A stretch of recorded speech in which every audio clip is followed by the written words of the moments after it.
দুটি পাতা একটি কুড়িতে ভরে গেছে পঞ্চগড়ের দিগন্ত জোড়া চা বাগান। কাঁচা চা পাতার ন্যায্য দাম পাওয়ায় খুশি চাষিরা। এবার প্রায় 2 কোটি কেজি চা উৎপাদনের লক্ষ্যমাত্রা পূরণের আশা স্থানীয় চা বোর্ডের। কচি সবুজ পাতায় ভরে গেছে গাছগুলো। দিগন্ত জোড়া এই দৃশ্য পঞ্চগড়ের সমতল ভূমিতে গড়ে ওঠা চা বাগানের। আবহাওয়া অনুকূলে থাকায় চলতি মৌসুমে কাঁচা চা পাতা উৎপাদন এবং মান দুটোই ভালো হয়েছে।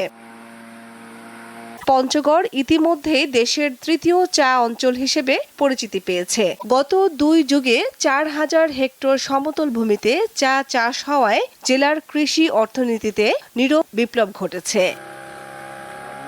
স্থানীয় চা চাষিদের অভিযোগ, গত মৌসুমে স্থানীয় চা কারখানা মালিকদের সিন্ডিকেটের কারণে তারা ভালো দাম পাননি। এতে আর্থিকভাবে ক্ষতিগ্রস্ত হন তারা। তবে এবার কাঁচা পাতার দাম বেশ ভালো। এই সিজনে সর্বোচ্চ 34 টাকা পর্যন্ত চা বিক্রি করেছি।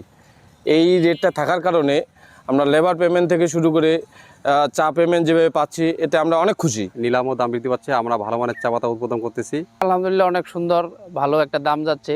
কারখানা কর্তৃপক্ষ জানান, এবার কাঁচা চা পাতার মান ও নিলামে ভালো দাম উঠায় বেড়েছে চায়ের দাম। গত বছরে 160 টাকা বেস প্রাইস ছিল সারা বাংলাদেশের, যেটা পঞ্চগড়, সিলেট এবং চিটাগাংয়ের জন্য সেম।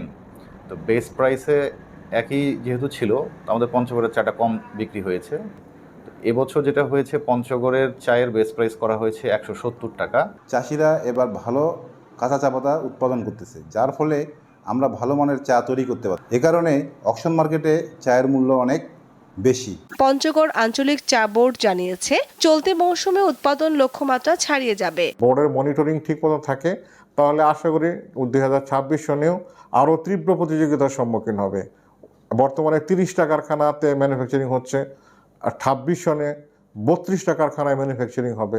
চা বোর্ডের তথ্য মতে জেলার 3940 হেক্টর সমতল জমি থেকে চলতি মৌসুমে 1,52,00,000 টাকার চা উৎপাদন হবে।